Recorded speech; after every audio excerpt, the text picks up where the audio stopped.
પોરબંદરના પાદરે આરજીટી કોલેજ કમ્પાઉન્ડમાં દીપડાએ સગર્ભા ગૌમાતાનું મારણ કર્યું છે, જેના લીધે સ્થાનિકોમાં ભારે ભય જોવા મળે છે અને વહેલી તકે વધુ પાંજરા મૂકી દીપડાને ઝડપી લેવા માંગ કરી છે.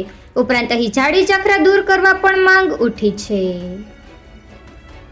પોરબંદરની આરજીટી કોલેજ નજીકના દીપડાએ 1.5 માસ સુધી પડાવ નાખ્યો હતો, જેને ભારે જહેમત બાદ વન વિભાગે પકડી લીધો હતો. ત્યારબાદ વધુ એક દીપડાએ આ વિસ્તારમાં પડાવ નાખ્યો છે. થોડા દિવસ પૂર્વે આ દીપડો લાઇટ હાઉસની દિવાલ પર નજરે ચડ્યો હતો, જે ત્યાંના સીસીટીવી કેમેરામાં પણ કેદ થયો હતો. ત્યારબાદ આ દીપડાએ આજે વહેલી સવારે આરજીટી કોલેજ કમ્પાઉન્ડમાં ડાયેટ બિલ્ડિંગ નજીક પાણીના કોઠા પાસે સગર્ભા ગાયનું મારણ કર્યું છે. ગાયના માલિક ડાયાભાઈ જીવાભાઈ મોરીએ ગાયને વહેલી સવારે 6:30 વાગ્યે છોડી હતી. ત્યારબાદ દીપડાએ તેનું નજીકમાં આવેલ ઝાડી ઝાખરામાં મારણ કર્યું હતું, જેના લીધે સ્થાનિકોમાં ભારે ભય જોવા મળે છે. રહેણાંક વિસ્તારમાં દીપડો ઘૂસી ગયો છે, ત્યારે તે કોઈ માનવી ઉપર હુમલો કરે તે પહેલા તેને પકડી લેવો જરૂરી બન્યો છે. નજીકમાં જ સૌરાષ્ટ્ર કેમિકલ ફેક્ટરીના દંગા આવેલા છે અને ત્યાં ઝૂંપડપટ્ટીમાં મોટી માત્રામાં મજૂરો વસવાટ કરે છે, તો કોસ્ટગાર્ડ ક્વાર્ટર, આરજીટી કોલેજ, કેન્દ્રીય વિદ્યાલય વગેરે નજીક જ છે. દીપડાના આટાફેરા ત્યાં વધ્યા છે, તેથી કોઈ પર જીવલેણ હુમલો કરે તે પહેલા દીપડાને પાંજરે પૂરવા સ્થાનિકોએ માંગ કરી છે.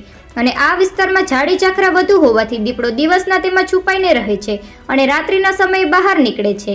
આથી ઝાડી ઝાખરા દૂર કરવા પણ માંગ ઉઠી છે. નિપુલ પોપટ, પોરબંદર ટાઈમ્સ.